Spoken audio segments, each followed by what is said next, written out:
Iran పై America మరియు Israel సంయుక్తంగా దాడి చేసినటువంటి ఆ ప్రారంభ దశలో నేను చాలా వీడియోల్లో అమెరికా మరియు డొనాల్డ్ ట్రంప్ మధ్యలోనే ఈ యుద్ధంలో నుంచి నిష్క్రమిస్తాడని, అమెరికా వెనక్కి వచ్చేసి వాళ్ళ మానాన వదిలేసే అవకాశాలు ఎక్కువగా ఉన్నాయని నేను చాలా వీడియోల్లో ప్రస్తావించాను. బహుశా మీకు గుర్తుండి ఉంటుంది. ఇప్పుడు ప్రస్తుతం డొనాల్డ్ ట్రంప్ చేస్తున్నది అదే అని మనకు సూచనలు కనిపిస్తున్నాయి. సూచనలు మాత్రమే కాదు, ఆయన ప్రత్యక్షంగానే అలాగే చెప్తున్నారు. యుద్ధం అంతమైపోయింది, మేము విజయం సాధించామని చాలా సందర్భాల్లో చెప్తున్నప్పటికీ ఇప్పుడు వాళ్ళ మానాన అంటే ఇజ్రాయిల్ మానాన ఇజ్రాయిల్కి వదిలేసి ప్రపంచంలో ఉన్నటువంటి మిడిల్ ఈస్ట్ రాజ్యాలను వాళ్ళ మానాన వాళ్ళని వదిలేసి, ఎందుకంటే వాళ్లపై దాడులు జరుగుతున్నాయి కాబట్టి మీరు చూసుకోండి, నాకే సంబంధం లేదు అని తను తప్పించుకునే విధంగానే ఆయన యొక్క సంభాషణలు, ఆయన యొక్క ప్రసంగాలు మనకు కనిపిస్తున్నాయి. ఇది మనం ఎప్పుడో చెప్పాం. ఎందుకంటే అమెరికా యొక్క స్వభావాన్ని బట్టి, ప్రత్యేకంగా డొనాల్డ్ ట్రంప్ యొక్క స్వభావాన్ని బట్టి అది పెద్ద జ్యోతిష్యమేమి కాదు, అలా చెప్పడానికి అవకాశాలు ఉన్నాయి కాబట్టి అలా నేను కూడా చెప్పాను, చాలా వీడియోలో చెప్పాను. డొనాల్డ్ ట్రంప్ దీన్ని మధ్యలో ఆపేసి తను అందులో నుంచి తప్పించుకుంటాడు అని. ఇప్పుడు అదే జరగబోతున్నట్టుగానే డొనాల్డ్ ట్రంప్ యొక్క ప్రసంగాలు, వ్యాఖ్యానాలు కనిపిస్తుంది. ఎందుకంటే దీనికి ఆధారం ఏమిటంటే, నిన్న డొనాల్డ్ ట్రంప్ తన యొక్క ట్రూత్ అనే సామాజిక మాధ్యమం ద్వారా చెప్పినటువంటి విషయం, మేము ఈ యుద్ధం గెలిచేసాం, ఇక యుద్ధాన్ని ఇంకా కొనసాగించవలసినటువంటి అవసరం లేదు, మేము క్రమక్రమంగా యుద్ధం నుంచి తప్పించుకుంటున్నాం. ఎందుకంటే మేము ప్రత్యేకంగా ఇరాన్ యొక్క సైనిక బలాన్ని పూర్తిగా నశింపజేశాం, పూర్తిగా ధ్వంసం చేసేసాం. కాబట్టి ఇంకా దాని మీద యుద్ధం చేసే అవసరం లేదు, కాబట్టి మేము క్రమక్రమంగా యుద్ధం నుంచి నిష్క్రమిస్తున్నామని ఆ ట్రూత్ సోషల్ మీడియా అంటే ఆ ట్రూత్ అనే సామాజిక మాధ్యమం ద్వారా ఆయన తెలియజేశాడు. ఇది అతను ఏదో ఒక సందర్భంలో చెప్పి ఇలా తప్పించుకోవడానికి అవకాశాలు ఉన్నాయనే నేను ముందు ఊహించి చెప్పింది. విధంగా యుద్ధం నుంచి తప్పించుకోవాలని మీరు చూసుకోండి అని చెప్పి ఆయన నిష్క్రమించే సూచనలు కనిపిస్తున్నాయి. ఇది ఒకవైపు ఉన్నప్పటికీ మరికొందరు దీన్ని మరోలాగా తీసుకునే అవకాశాలు కూడా కనిపిస్తున్నాయి. వాళ్ళు అలా కూడా ఆలోచిస్తున్నారు అన్నది కూడా వార్తలు వస్తున్నాయి. ఎలా అంటే, డొనాల్డ్ ట్రంప్ ఇలా ఎందుకు చెప్తున్నారంటే, ఆయనే తన భూ ఆక్రమణ ప్రారంభించడానికి ఇలాంటి వాళ్లను బహుశా తప్పుదారి పట్టించి భూ ఆక్రమణ చేయడానికి, ఇరాన్ పై భూ ఆక్రమణ చేయడానికి సన్నాహాలు సిద్ధపరుచుకుంటున్నాడు అన్న అవకాశాలు కూడా లేకపోలేదు అని చాలా మంది ఊహిస్తున్నారు. ఎందుకంటే దానికి కూడా సూచనలు అమెరికా సైన్యం వైపు నుంచి కనిపించాయి కాబట్టి. ఎందుకంటే ఇరాన్ అన్న దేశాన్ని పూర్తిగా లొంగ తీసుకోవడం అన్నది కేవలం వైమానిక దాడుల వల్ల సాధ్యపడదు అని చాలా మందికి తెలుసు. ఎందుకంటే అక్కడ ఉన్నటువంటి ఆ సైన్యం ఏదైతే ఉందో అది మతాధిష్ఠితమైనటువంటి సైన్యం. వాళ్ళు చిట్ట చివరి మనిషి చనిపోయే వరకు కూడా వాళ్ళు పోరాడుతూనే ఉంటారు. ఎందుకంటే వాళ్ళు మరణాన్ని ఆ షహీద్ అన్న వాక్యంతో పోల్చుకుంటారు కాబట్టి, ఈ భూమి మీద మేము పుట్టింది యుద్ధం చేయడానికి, చంపడానికి, చావడానికి అన్న ఒక సిద్ధాంతం అధిష్ఠితంగా వాళ్ళు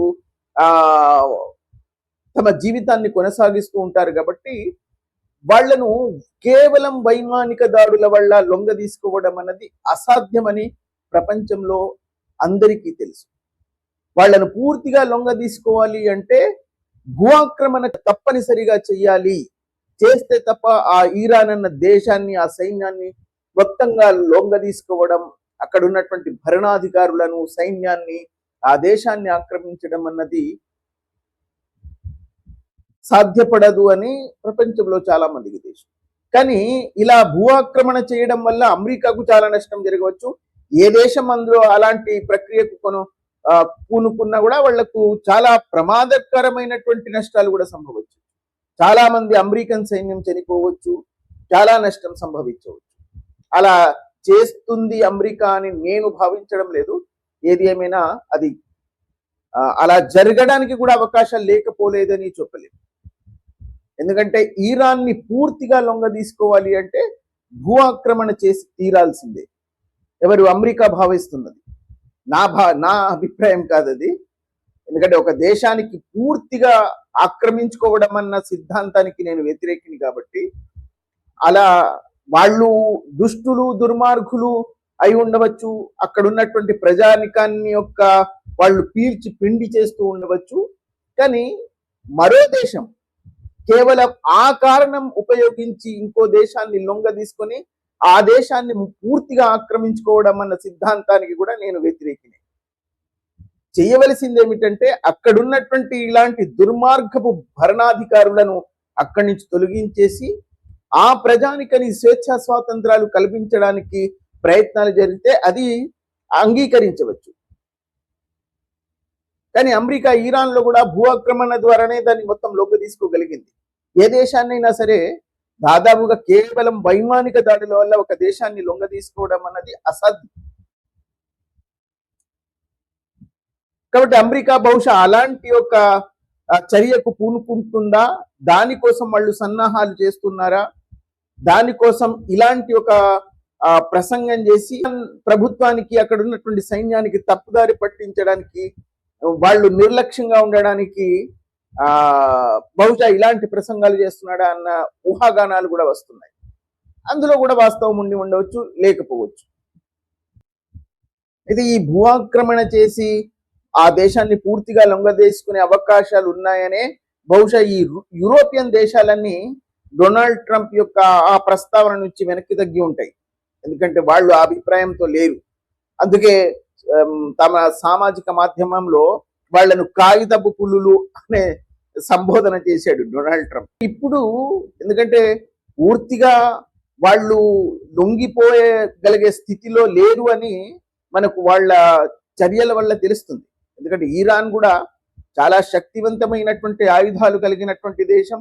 అది ఇప్పుడు వాళ్ళు నిజమని నిరూపిస్తున్నారు. అమెరికా కానీ, ఇజ్రాయెల్ మీద కానీ, మిడిల్ ఈస్ట్ దేశాల్లో కానీ ఎంత వ్యోమ ప్రతిరోధక సంవిధానం ఉన్నప్పటికీ వాళ్ళు తమ యొక్క మిజైల్స్ లను, డ్రోన్స్ లను పంపించి ధ్వంసం చేయగలుగుతున్నారు. ఆ వ్యోమ ప్రతిరోధ సంవిధానాన్ని దాటుకొని వచ్చి అక్కడ మిజైళ్లు పడుతున్నాయి. ఇజ్రాయెల్లో పడుతున్నాయి, ఇటు సౌదీ అరబ్లో, ఖతర్లో. అది చూసాం మనం. మొత్తం మీద ప్రపంచం మొత్తం మీద ఇప్పుడు ఈ చమురు గాని ఇంధనం యొక్క కొరత ఎలా సంభవించబోతుంది, మన యొక్క ప్రకృతివాదం ఇది నేచురల్ గ్యాస్, వంట గ్యాస్ యొక్క కొరత ఎలా సంభవిస్తుంది. ఎందుకంటే ఖతర్ అన్న దేశంలో ఈ ప్రకృతివాదం అంటే ఈ మనం వంటలకు వాడే గ్యాస్ యొక్క నిల్వలు చాలా ఎక్కువ ఉన్నటువంటి దేశం ఖతర్. దాని మీదనే వాళ్ళు మిజైల్ పంపించి ఈ మధ్య అగ్ని సృష్టించింది ఇరాన్. పైగా ఇంకొక విషయం ఏమిటంటే ఈ హార్మోస్ జలసంధి నుంచే ఈ ఎగుమతులు దిగుమతులు జరుగుతూ ఉంటాయి. అది ఇరాన్ అక్కడి నుంచి మొత్తం ఆటంకం సృష్టించి ఆ ఎగుమతులు దిగుమతులు ఏ ఓడలు అందులో నుంచి ప్రయాణం చేయకుండా చేస్తున్నాయి.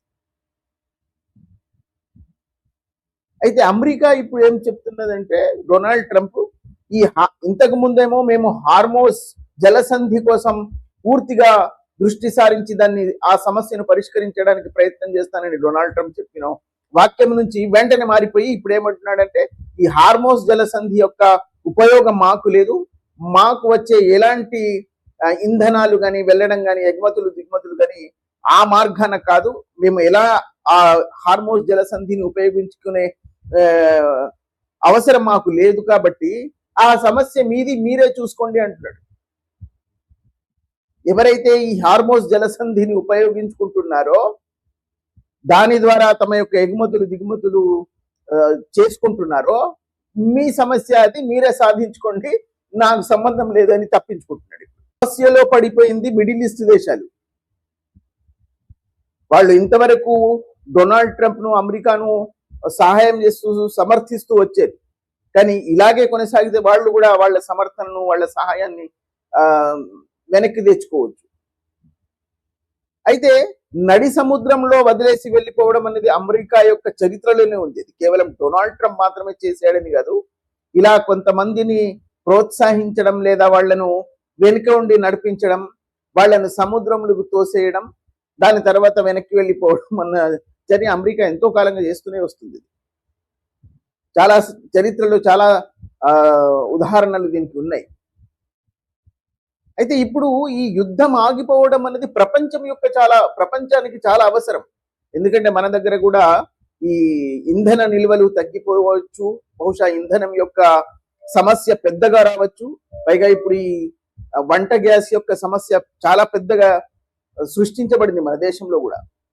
అది వాస్తవంగా ఆ సమస్య ఉందా, నిజంగా కూడా మన ప్రకృతివాదకం అన్నది నిజంగానే నిల్వలు లేవా, ఆ సమస్య ఉందా లేదా కేవలం అలా సృష్టించబడిందా అన్నది కూడా ప్రశ్నార్థకం. ఏది ఏమైనప్పటికీ అది ఎందుకంటే ఆ హార్మోస్ జలసంధి నుంచి రావాలి కాబట్టి అక్కడ కొన్ని ఆటంకాలు జరిగాయి అనేది వాస్తవం. ఇంకా మీదట ఇంకా చాలా పెద్ద సమస్యలోకి ప్రపంచం నెట్టివేయబడవచ్చు. కాబట్టి యుద్ధం ఆగిపోవడం అన్నది ప్రత్యేకంగా మిడిల్ ఈస్ట్ దేశాలకు చాలా అవసరం. ఎందుకంటే వాళ్ళ యొక్క మొత్తం ఎకనామీ నిలబడి ఉన్నదే ఈ ప్రకృతివాదకం, ఈ ఇంధనం, ఈ చమురు నిల్వలపై. ఆదాయమే ఈ చమురు నిల్వలపై ఉంది.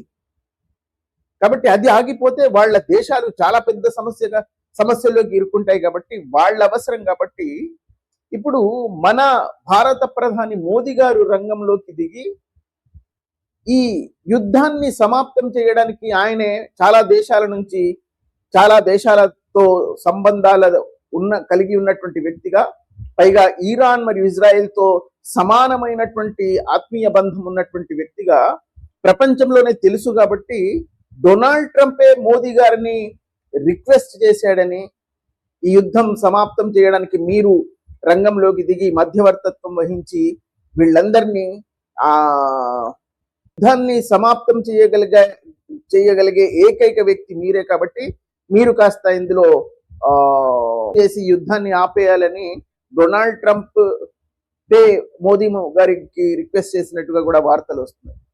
అది డొనాల్డ్ ట్రంప్ చేసినా చేయకపోయినా ప్రపంచంలో ఇప్పుడు ఉన్నటువంటి ఏకైక వ్యక్తి, ప్రధానమంత్రి, ఏ దేశానికైనా ఏకైక వ్యక్తి మోదీ గారు. ఎందుకంటే ఇంతకుముందు ఒమాన్ లాంటి దేశాలు ఉండేవి, ఇజ్రాయెల్తోనూ ఇరాన్తోనూ చాలా మంచి సంబంధాలు ఉన్నటువంటి వాళ్ళు కూడా ఇప్పుడు తప్పించుకున్నట్టున్నారు.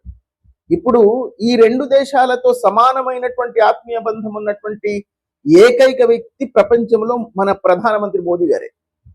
కాబట్టి ఆయన చాలా మిడిల్ ఈస్ట్ దేశాలతోనూ అటు యూరోపియన్ దేశాలతోనూ మాట్లాడుతున్నట్టుగా వార్తలు వస్తున్నాయి.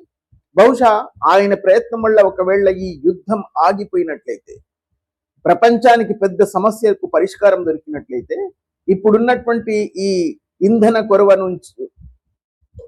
కొరత నుంచి ప్రపంచానికి విముక్తి కలిగినట్లయితే నిశ్చయంగా భారతదేశం యొక్క ప్రాధాన్యత ప్రపంచ దేశాల్లోనే పెరిగిపోతున్నది వాస్తవం.